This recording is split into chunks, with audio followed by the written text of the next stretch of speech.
Bonjour Natacha, bienvenue. Bonjour. Oui, Natacha, vous avez écouté le Premier ministre hier soir. Est-ce que vous en sortez avec des perspectives sur ce qui va se passer après la crise, bien sûr? Déjà, on a compris qu'il n'était pas très clair sur ce qui s'est passé avant. Sur les masques, par exemple, c'est formidable parce qu'il nous fait comme si, à aucun moment, on nous avait expliqué que les masques ne servaient à rien, ce qui est quand même un énorme mensonge. Et il nous dit, puisqu'il n'y en avait pas assez, nous avons décidé tout de suite de les réserver pour les soignants. Mais il fallait nous le dire plutôt que de nous prendre pour des ânes. Et pour la suite, c'est à peu près pareil parce qu'on y va tout doucement, on ne dit pas les choses clairement. Du coup, on ne peut qu'être méfiant sur les promesses qu'on nous fait pour la sortie de crise. Oui, c'est d'ailleurs la une de Marianne cette semaine.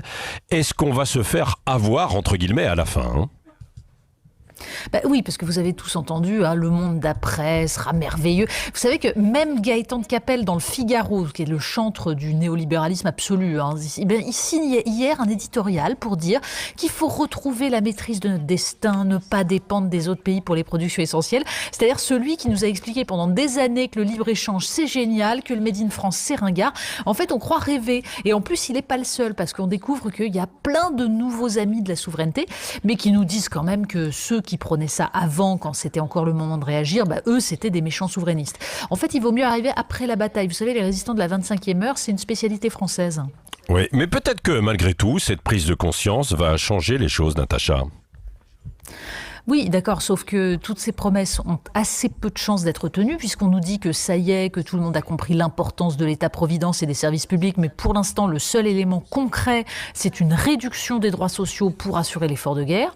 On nous dit que c'est la fin de la finance et des dividendes. Vous avez vu Total, 1,8 milliard d'euros de dividendes, quand même 50 millions de bons d'essence pour les centres hospitaliers aussi. On nous dit que l'Union européenne va changer, qu'elle va devenir une vraie puissance. En fait, elle trouve rien de plus urgent pendant cette crise que de faire un pas de plus vers l'adhésion de la Macédoine et de l'Albanie. Et pour ce qui est de mutualiser les dettes, elle dit non. Et puis surtout, on nous dit qu'on va relocaliser, mais en fait, rien du tout. Les petites entreprises qui font du local vont se retrouver sur le carreau parce qu'elles sont fermées, qu'elles n'ont pas de trésorerie. Et pendant ce temps, alors qu'elles n'ont pas le droit de vendre, la grande distribution peut leur piquer des parts de marché. Il y a un exemple, c'est le jardinage, qui est le loisir préféré des Français. Sauf qu'en fait, les jardineries sont fermées. Et depuis quelques jours, dans les rayons de la grande distribution, vous trouvez tout ce qu'il faut pour faire vos semis, vos potagers. Il y en a qui ont le droit et il y en a qui n'ont pas le droit. On se demande bien au nom de quoi. Honnêtement, c'est scandaleux.